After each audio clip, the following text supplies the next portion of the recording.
আসসালামু আলাইকুম রহমতুল্লাহি ওয়া বারাকাতুহু। আশা করি সবাই ভালো আছেন।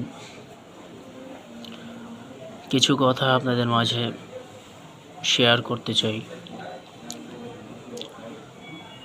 মানুষ হয়ে মানুষকে কেন ক্ষমা করতে পারে না, সেটা আমার জানা নেই। যেই জায়গায় মহান আল্লাহ তাআলা রাব্বুল আলামিন তিনি আমাদের মতো পাপী বান্দাদেরকে ক্ষমা করার জন্য বসে থাকেন, তিনি বলেছেন, পাপ কাজ থেকে ফেরত আসো, তওবা করো, ভালো কাজ করো, আমি তোমাদেরকে তার চাইতে উত্তম কিছু দেব, তোমাদের গুনাহ সব মাফ করে দেব। বিগত যে গুনার জন্য তোমরা ক্ষমা চাইতেছো, আমি সেই সকল গুনাহ তোমাদেরকে মাফ করে দেব যদি তোমরা তওবা করে আমার দিকে ফিরে আসো এবং সেই মন্দ কাজ থেকে ফিরে এসে ভালো কাজ করো। কিন্তু দেখেন, আমরা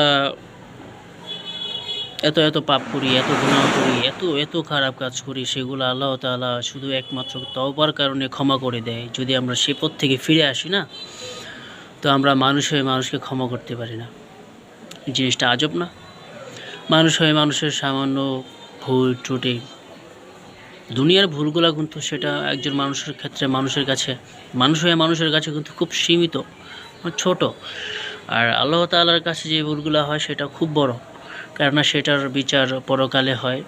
মানুষের কাছে যে মানুষের ভুলগুলা সেটা দুনিয়াতে মিটিয়ে নেওয়া যায় যদি সে মাফ করে দেয় বা তার সাথে কথোপকথন হয়, সব কিছু সমাধান করা যায়। কিন্তু আল্লাহ তাআলার কাছে যে ভুলগুলো আল্লাহ তাআলা যেগুলো করতে না করছে, আমরা সেই কাজগুলো করে যদি আল্লাহর কাছ থেকে মাফ পাই, তাহলে মানুষকে ক্ষমা করতে পারে না।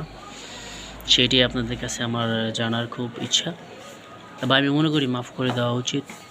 মানুষ হয়ে মানুষকে মাফ করে দেওয়া উচিত। বেশি বেশি মাফ করা, ক্ষমা করা, কারোর ভুল নিয়ে, কারো গুনাহ নিয়ে, কারো অতীত নিয়ে যাতে কেউ সমালোচনা না করে।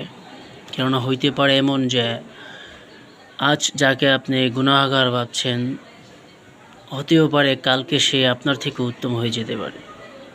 আল্লাহ তাআলা বানিয়ে দিতে পারে, তার মর্যাদা, তার স্থান আপনার থেকেও উঁচু জায়গায় চলে যেতে পারে। আর সেজন্যই কারো ইবাদত, কারো ভালো থাকা, কারো নেকামনি কেউ বড়াই করবেন না। আজকে যে খারাপ আছে কালকে সে আপনার চাইতে ভালো হতে পারে, আজকে যে ভালো আছে কালকে সে আপনার সাথে খারাপ হতে পারে। এটা মেনে চলতে হবে।